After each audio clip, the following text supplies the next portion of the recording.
Welcome to Talking Heads on USA Global TV, starring the one and only wonderful Dr. Jacalyn. It's a prestigious place where world-class influencers and experts meet, and where you'll find the most trusted advisors and coaches for all things life and business. Visit usaglobaltv.com to sign up for our newsletter, get the value you need, and be first in line to learn about events and giveaways and other valuable content. Connect with us. Email Dr. Jacalyn at usaglobaltv.com to talk about how you can become part of USA Global TV. That's USA Global TV, where the doctor is always in. Hello and welcome. And yes, the doctor is in. Hi, I'm Dr. Jacalyn Kerbeck, and we have a brand new show for you today here on USA Global TV, home of Talking Heads. And also hello to our friends listening on Business Talk Radio. Our show is Truths Revealed. Ooh, what does that mean? We're going to find out. My co-host and friend, Antia Boyd, is backstage. Let's bring her out. She is a dating and love coach, also an author and an entrepreneur. Hi, welcome. Hello, everyone. Hey, Jacalyn. Happy post-Thanksgiving. Yes. How was your Thanksgiving? Oh, it was lovely. It was just perfect. What about you? It was busy. I set up this studio. We moved. I set up the studio, got everything going. Then I went out for a run. So it was lovely. Spent some time with some of our family friends. It was just beautiful. Well, I hope you didn't have to reveal any truths. I mean, hide any truths from them. Well, no, actually, I do have a true confession, which is that I'm wearing this ridiculous scarf. I love this scarf, but I went running and I got injured actually because the top I was wearing had a zipper that broke and cut into me. And so it was not pleasant. So I've been hiding it. So I don't know. I guess we all have something to hide, right? Exactly. I actually don't think there's a coincidence that happened right before the show. Don't you think, Jacalyn? Yes, I think it's perfect timing. So I just want to have our audience to have some background. You came on our show, the dating show with Lori Mendelson. We had a great conversation. I was so impressed, not only with your education and your writing talent, your skill, but you have this amazing personality. And I think you just have an ability to connect with people right away. So I'm going to spotlight you. If you could give us some more information about your background, that would be fantastic. Yeah, absolutely. So, hey, I'm Antia Boyd, dating and love coach, and I've been helping thousands of single successful women all over the world over the last, at least 7 years to attract the right man for them. And I think like a big key here is, right, like I grew up in an emotionally abusive household. My mom was a narcissist. Like I actually learned that, I should not be a burden. I should not ask for anything. And I became Miss Independent. Right? Which, of course, so many women relate to. Now, the only problem is that there's still this hope inside of ourselves that actually wants us to attract the right man. So now you're sending mixed signals, which is exactly what I did. And I, of course, went to UC Berkeley, started to understand that on an unconscious level, on an academic level, right? Understand attachment style theory and so on. So I got really passionate about it. And sometimes, what you are passionate about, what your biggest wound is, becomes your biggest calling. And that was certainly the truth for me. So I actually ended up implementing the truths that some of them we sharing today, truths revealed, and attracted my incredible man into my life. We've been married for almost 7.5 years now. And just really helping women to break through the same, I call them vulnerability thresholds, that I had to break through as well. So if you want to find out more, hop on over to magnetizeyourman.com. You can get my book there. You can check out my podcast and many other media outlets to get to know more like how you can attract the right man for yourself. Bravo. Thank you so much, Antia. I really appreciate that. And you said something that really resonated with me. We have something that we consider to be a disability, a liability, a crutch.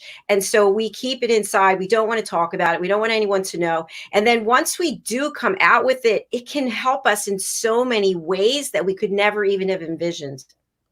Absolutely. Yes. And so this is like when your biggest wound becomes your biggest calling, becomes your biggest gift, right? And actually, even like your biggest way to connect, right? Because so many times we want a man to connect with us, and actually, I want a man to be present with me, and I want a man to be invested in me, right? But I'm not going to make myself available on all levels. I'm just going to show you what's looking good, like what's polished on the outside. But I'm certainly not going to lead with my insecurities, which means, he can't really fall in love with you because he can't really connect with you at the deepest level possible. And is it accurate to say that sometimes our vulnerabilities are what make us even more attractive because it makes us more human? Oh, absolutely. As a matter of fact, I don't know about you, Jacalyn, like you tell me, but when I meet women or men, doesn't matter, and just they have this perfect life and everything is great, and I never see them like struggle or shed a tear. I was a little bit like, I don't know if I trust them. You know what I mean? Because we're all, I think, unconsciously know, life is not always rosy. Not every person's always nice to you. You know what I mean? Not every task or project works out. So to me, I always get this like, I feel like I can exhale when finally someone has like a vulnerable moment with me, because now I can feel like, oh, I can actually fully trust them. Now I can actually be authentic with them. I can be transparent with them. While before I feel almost like I'm a little bit on the lookout. You know what I mean? Like, what's this person all about, Yes. right? Like, what's their agenda? Yes. What about you? I completely agree with you. When somebody looks like they have the perfect life and all of a sudden they come forward and say, hey, by the way, it's not the way it looks. Let me give you some information about what's really going on behind closed doors. You automatically feel the humanness of the person. And to me, I feel that I want to know more because the person has let their guard down. They've taken the wall down. So, Antia, a question I have for you in your work as a love and dating coach: when do you give all the truths away? Is it date number one? The guy sits down and you go, hey, just want to let you know, I have got this. Or do you wait until the person is really interested in you? How do you decide what to do and when to reveal the truths, let alone what truths to reveal? Yeah, totally. To me, truth also simply means being authentic. So it doesn't necessarily mean that you have to reveal your deepest childhood trauma on the first date, but it could even mean, wow, hey, I'm actually more nervous than I anticipated. I'm actually really excited to see you or to meet you, and to just like lean into something that's a little uncomfortable, right? Or maybe even saying like, hey, you know what? Like, let's say the man was sharing the whole time, and the truth for you may be, wow, that was a lot of sharing. That's almost a little too much for me. Like, to actually find the courage to interrupt in that moment. That's also revealing your truth and actually saying, hey, wow, so many great adventures you just shared. Can you just give me a moment to just like digest that so I can actually just really appreciate that, right? So it can be very simple as that, as opposed to, and it's really funny, right? Is stuffing yourself like a turkey on Thanksgiving with all the truths that you have, but you don't share them, right? And like your resentment actually starts to build. It's like, oh, when does this guy stop finally talking about themselves? Or when is he finally asking me a question? Or, right? And everything stays inside. So that's also part of revealing your truth. It doesn't have to be this massive, secret. That makes a lot of sense. Thank you. Now, I've had girlfriends over the years who have decided that they were going to use the approach that they will literally, I think it's called bulldozing on the phone. So they get on the phone, like they meet the guy online, they get on the first phone call, and they just give them everything that they possibly can think of that happened to them, that could be wrong with them, that could make them unattractive, to see if the guy's really interested and if he still stays on the line. What do you think about this one? And that's, of course, first of all, and it becomes a self-fulfilling prophecy, right? Because they're like, see, he can't hold it all. Well, I'm so glad I found out right away. So I'll keep doing that. So that way I don't waste my time. And, every time when like tech executives come to me, people who are just make a living by being the most efficient people on the planet, right? They're like, I want to translate that efficiency into dating. Right? Like, how can I just like on the first day, how can I have an x-ray vision, basically, emotionally speaking? You know what I mean? They do background checks and all those things. And I think the biggest thing is actually understanding, so wait, from what place is this coming from? Like, what's the framework that you have? The framework you have in that moment is, I can't trust anyone, right? So I have to figure out right away how much I can't trust them, and I have to right away, I can't rely on anyone. So right away, I have to overwhelm them to really see if I can rely on them, which is more an anxious attachment style, right? If you're simply speaking.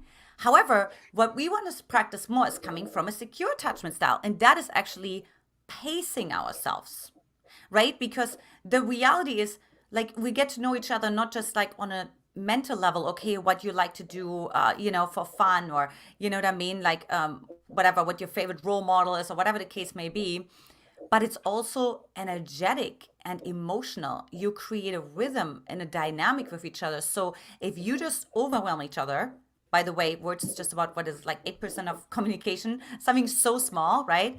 Like, you don't even give the man the chance to connect with you on all the other levels, to communicate on all the other levels, right? So both parties will actually stay rather unsatisfied, right? Like, he's going to be like, whoa, what just happened? I just feel like I just went through the wash machine, you know what I mean? And the dryer afterwards.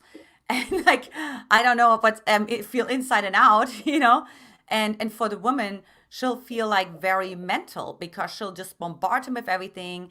And she would have never felt actually any embodiment, any trust towards this man, and being in the gap, right? Leaning into the gap. That's the thing. That's what I recommend to your girlfriend is, and by the way, what I always say too, I always like tell them a little bit about when we interview men. I'm like, well, let's interview 10 men and ask them how they like that, and if they would appreciate that.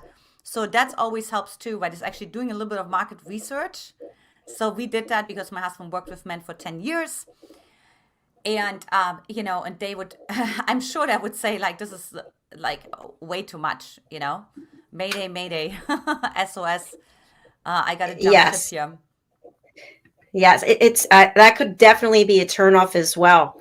Now, you just mentioned we had Thanksgiving here in the United States, and of course, it's Hanukkah, I believe, started yesterday, Yeah, and Christmas is yesterday. coming up. There's a lot of holidays around the world, and I know some people who like to hunt for men during the holiday season. I'm just saying that it's just women hunting for men, but they like to do that because they want to have someone to be with during the holidays, and someone to buy a gift for, and someone to give them a gift. What are your thoughts about this one? It really depends on if it comes from a place of lack or if it comes from a place of fulfillment, right? So if it comes from a place of lack, well, then they will just find another person who also comes from a place of lack, who also feels like, oh, the holidays is the loneliest season of the year. And we're talking about the gap. We get back to that, right? Like, I need to fill in the gap. But if you come from a place of love, of expansion, right? Of progress, let's say, then you actually come from like, wow, I feel so much love inside of me that comes through me during the holidays. And I really want to share that, I want to have this magnified version, like, because when we share an experience with a person, we magnify it. That's actually why we want to share it. When my husband and I traveled the world, and we were at the most incredible beaches in the world, like in Thailand and Australia and all the places, all we wanted was like have our friends be there, right? Like, share it and magnify it even more. So definitely be careful. Like, if you notice like, oh, I'm definitely coming more out of the woods during the holiday season. Oh, why is that? You know what I mean? And there is nothing wrong with that, but you always want to make sure you come from the right motivation, because you can do the right thing with the wrong energy. Because if you have the wrong motivation, you're going to have the wrong energy, and you will end up with the wrong outcome. But if you come, you can even do the wrong thing with the right energy, with the right motivation, with the right intention, and you will still get the right outcome. I could physically feel the energy shift when you were talking about coming from a place of love and love of the holidays and wanting to share that with someone. I felt that shift. So if we can feel that through a computer screen, I'm sure people can feel it when they're in person, that's what actually happens. Yeah, exactly. Because I think what happens is, during the holiday season, what can happen, especially if you're more like an anxious attachment style, right, is actually like thinking about what you're missing. So you can come from a place of lack, right? You can watch the Hallmark movies. I love the Hallmark movies, and it's not everyone loves them. And watch them like, oh, that's never gonna be me, right? Or you can be like, oh my gosh, that inspires me to build that snowman. Oh, it inspires me to make the cookies and to bring that joy into my home. Because what you notice actually in a Hallmark movies is the woman is always full. She enlarges the moment first. And then the man is saying like, wow, I want to be part of that world. Like she's just like, she's enrolling him into Christmas, where he was like, oh, my parents were always fighting, or they got divorced or whatever happened during Christmas. So also seeing like, are you watching Christmas through the right lenses as well? Mm-hmm. Or the holidays for that matter. Hanukkah, Chanukah, Yeah.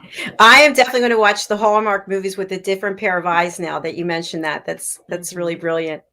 Yeah. We're going to take a break and we're going to watch a music video from one of our wonderful guests. His name is Tony Moore, and the song is Never Say Goodbye. And he actually just released it here on this USA Global TV platform a couple of weeks ago. So let's take a look, and then we'll be back with Truths Revealed.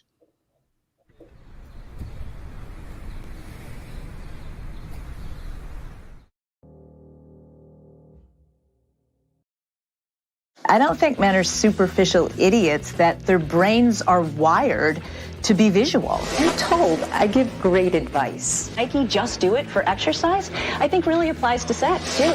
I've coached hundreds of men and women. So I disagree with her where she's like, put it all out there on the first date. An open book is not sexy. Exactly.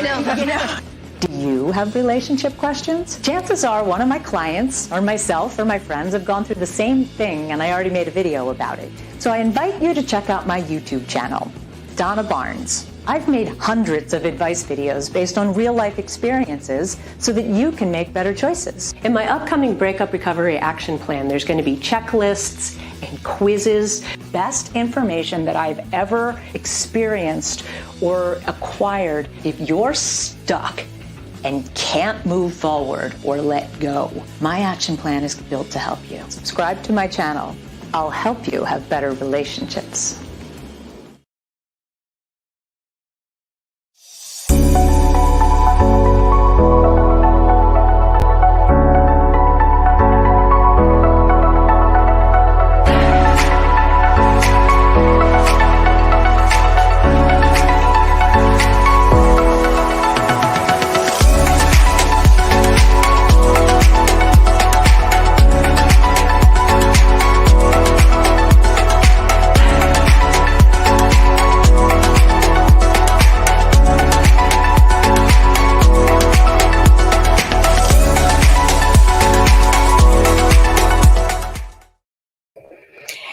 And welcome back to USA Global TV, home of Talking Heads, and hello to our friends listening on Business Talk Radio.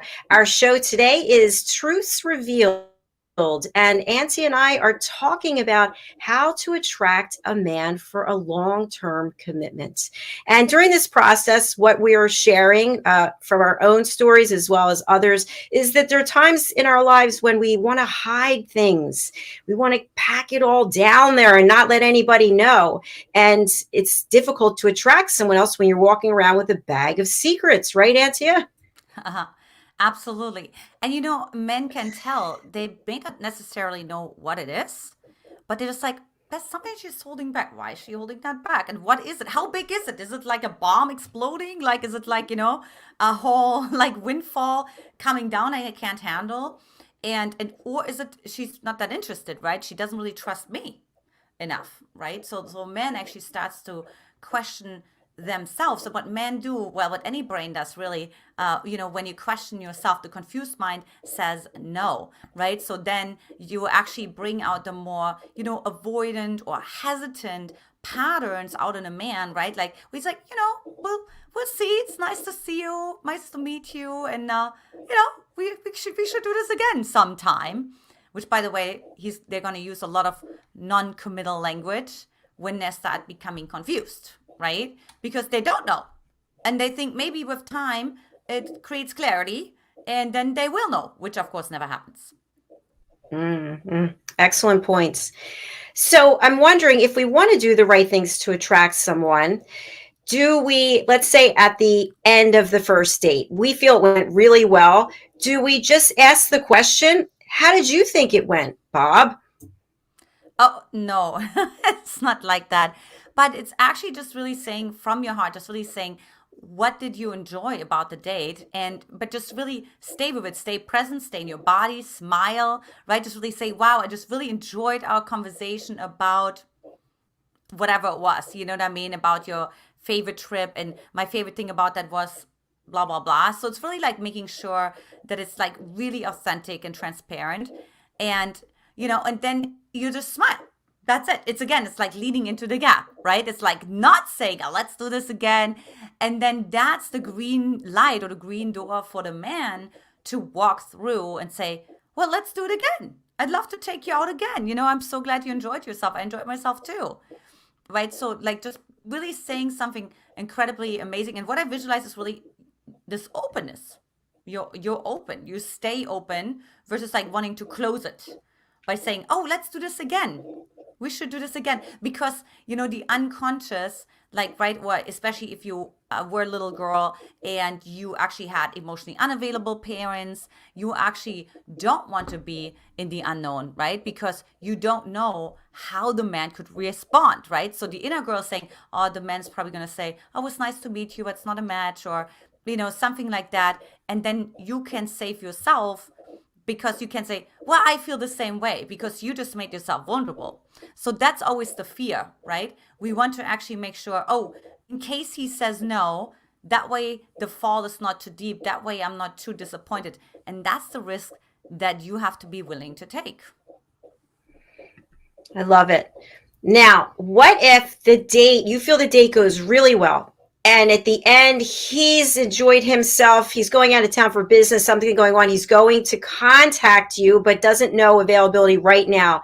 And then you never hear from the person. And you're sitting there thinking, everything seemed to be going so well. He said it went so well. So why isn't he calling? I've spent many sleepless nights asking those questions. So what are your thoughts about that? Was the person just pretending that everything went so well, or? I mean, of course, we can always make up a lot of stories and interpretations and we'll never know, right? It's probably a good mix of things. But my husband always says, and I think that's why I really appreciate him having worked with men, if a man is interested in a woman, it doesn't matter if he goes on a trip, he'll reach out at the airport, he'll call her, he'll just send a quick text, right? Because in this day and age, Jacalyn, there is just no excuse for not sending a quick text. Right? Like, let's say your phone dies. Okay, you need to charge it. 2 hours later, you're home, you charge it, right? Or you buy yourself a charger if your charger breaks. So, there is no real excuse like why you would not message someone like that long of a time. So that to me means just that, for one, there was already things happening during the date that I would identify. I always say if I was the mouse on the wall, like what would I've actually observed? And then like, well, he didn't quite do this and he didn't quite, he wasn't that interested in me or this or that, you know what I mean? Or he asked me to split the bill at the end or whatever the case may be. So there's always like little indicators where I'm like, well, he didn't want to be a jerk. So he said something that was sort of nice. And he's like, look, let's do this again sometime. I don't, you know what I mean? Because that's what the guys do, because then they don't have to feel the initial impact, right? Because that would be vulnerable for them to say, yeah, you know what, it's not really a match, because if they don't want to disappoint a woman, if they want to avoid any conflict, right, like that could arise, right, or any tension that could arise between two people, like then they just say, it's just so much easier to just say, oh, you know what, like I'm going to go on a trip, but let's do it again, right? And not necessarily full knowingly knowing that he's not going to ask you out again, but just being like more disassociated from it, right? Because that way he doesn't have to feel your disappointment, if that makes sense. So that's like most often, unfortunately, what's happening. Because we really got to be honest. If a man is interested, he'll find a way. I could tell you the crazy stories where men found women where they met them at the grocery store, and there's almost no way that he could actually find out who she is, and he did all the research. So I really believe that men will conquer mountains to find the woman if they're really interested in them. I agree with you. I remember, this is so many years ago, I couldn't even tell you when, but I was in a bookstore and I saw this book. I think this was the title because I believe it became a movie. He's Just Not That Into You. And I started reading through and I was like, oh, there. Like I could identify with so many things that was in the book, but when they're actually happening live, I couldn't actually see it. And so I think that happens a lot of times because we meet somebody and we connect with them on some level, whether it's physical or intellectual, and then we are just locked and loaded on that one area, not actually looking to see the whole picture, whether that person's truly interested. So question I have for you. We're in the relationship now. It's been going on for whatever amount of time. And one of you says those 3 words, I love you. And the other person doesn't say anything. And let's say we're the ones who say it. We're left with that never knowing and thinking that this whole time, what's been going on? And is this going to be something, the catalyst to end our relationship? So if you're trying to attract a man for a long-term relationship, do you say those words first, or do you wait until they're said to you, or do you just never say them? And this goes back to authenticity, because I've done both. I've said it first. Like I had, actually my husband ended up saying it first. They usually say, like, when men know first, the relationship lasts longer. So that's what we see in the research. So that's like a good indication, right? But what's really important is, again, it's like, okay, is that like a hold back? Like, am I holding back, right? And then again, you have to ask yourself, Jacalyn, like, why am I holding back? So I must have the story that when I share, I love you, that it's not going to be reciprocated, because otherwise, why would I hold it back, right? Or like, I, for example, had a horrible experience when I was in, I don't know, 6th or 7th grade, and I wrote this love letter to this guy, and he ended up reading it to the entire class on a class trip, and then he ripped it in pieces, and everybody laughed, right? So if we have like some experience like that in our past as well, like we will withhold, right? Because we will feel there's shame with sharing our emotions, of if we had our parents shame us for expressing our needs, right? And so again, what you need to learn is how to manage the shame, because most often the shame is what's going to come up if you share your emotion first, right? Because you don't know, wait, was that appropriate? Was that inadequate? Was that weird? Was it off? Was it like, was it not on time? You know what I mean? Like, so we're asking ourselves all those questions because it feels extremely vulnerable. I mean, when you say I love you, it can feel like a free fall for especially the anxious attachment style, right? And so what they then want to do is, Brene Brown talks about the shame shields, right? So which is usually when the man doesn't say anything, like you go into attack. Why don't you say anything? You know what I mean? Like you know what I mean? Like you're just a jerk, and you know what I mean? I don't like you anyways. And so you go into attack, or you go into denial. Like, oh, that's stupid on me. No, just kidding. You know what I mean? Like it's fine. Like it was way too early. I shouldn't have said anything, right? And you see that oftentimes actually in the movies, the shame shield of denial, when somebody says something, oh, that was stupid on me. Sorry. Like this was no, it was great. No. It was not what I should have said, and then they walk away, right? Or the last one is actually collapsing and actually saying, just really, I feel so embarrassed, I shared with you how I feel. Like, I'm so embarrassing. Oh my gosh. Like, you must feel I'm a total idiot, and you must feel all the things. But it really shows like you can't be just with shame, or with like the sense of inadequacy that comes up when there's vulnerability. So, it can actually be really powerful for women to share it if you look at it from that lens, if you actually want to grow, right? And then actually the man may not necessarily say it. I have lots of men who say, I don't say it because I don't feel it. I don't say it because I want to say it when I want to say it. I don't want to say it when I'm expected to say it. So it doesn't even mean, if he doesn't say it, that it necessarily means that he doesn't love you back, that he doesn't reciprocate the feelings.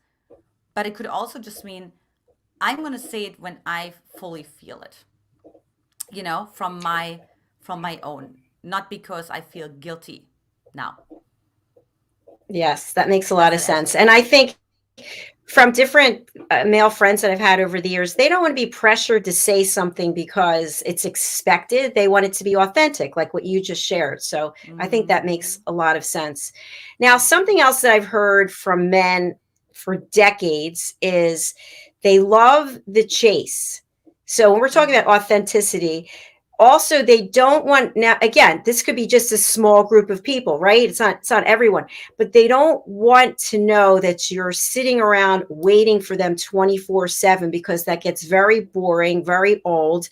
And in some cases, guys want you to be independent. They don't want you all of a sudden to give up everything in your life, and now you're just sitting waiting. And yes, I love this. Yes, I'll go there. Yes, that sounds good. Yes, because that's not who you are. Absolutely. And Jacalyn, let's be honest, we feel the same about men. I mean, I don't know about Yes. you, but I wouldn't want him if I knew that the man sits at home and he already misses me and we literally just spend 2 hours together and 5 minutes later he's already texting me, right? So every person, so when we're talking about relationships, there's always space needed, right? Because we have an individual identity. And there's also, of course, the intimacy and the connection, because we're creating a couple identity, right? We're creating a dynamic together. And so so it's actually like really saying, and I get this from women all the time, right? Like I have a big YouTube channel, women are always like, well, how about we launch a channel and say to the man, but how about you do this and you do that, right? And it's like, well, yeah, of course. Like it's the same for men, and it's not like about turning yourself into a pretzel, because you already learned that as a child to turn yourself into a pretzel, become other focused, become a people pleaser, become who you're not. That's not what I'm saying, right? What I'm actually saying, okay, hold on a second. So if I feel like I miss this guy, like I'm also missing the boat, right? Because I have other parts inside of myself. I call them archetypes. I talk about them in my book, Magnetize Your Man. And there's archetypes that we actually can grow in a relationship, right? So if I had if I would go into my anxious part, I would be like, oh, there's a part in the book that's called the priestess. And so I'm like, oh, you know what? This is a really great time to actually grow my priestess, which is all about your connection to a higher power, to God, right? And so, and I actually noticed when I check in with that, Jacalyn, oh, it's true. My relationship to my higher power is not strong. Of course it's not, because you make him the source of your happiness. If it was strong, like he wouldn't be the source of your happiness, right? It would be actually the higher power. You knew that you're always provided for, right? Or you would know how to access the sense of feeling cherished, feeling supported, feeling safe, feeling secure, and so on, right? Versus projecting that onto him. Does that make sense? Yes, I love that. I love that. And that also puts a ton of pressure on the guy, that you're he's the everything in your world. So I like what you talked about, being connected to your higher power, to source, to God, whatever it is for that person. And I think it's also having that self-love and the self-care, that you are doing what you need to do to take care of yourself physically, emotionally, spiritually, and mentally. And then when you meet somebody, it's like an enhancement in your life. It's not like you're giving up everything that you believe in and who you are to make somebody else that. Absolutely. This is a good point, Jacalyn, because back then in 2009, I had some little soulmate support groups, and women started to attract a man, and I was the maid of honor. But what was interesting was in those support groups, there was so much focus on setting the table as if he's already there, right? Or having the shaver already in the bathroom drawer, or right? So it was all about him. And so what I then realized is when, especially with one friend, I remember once the man came in, she had no more life, because the whole life she had created was about him, right? So it's like, okay, so you have to always ask yourself, what kind of life to invite this man into, right? Like, what have I created?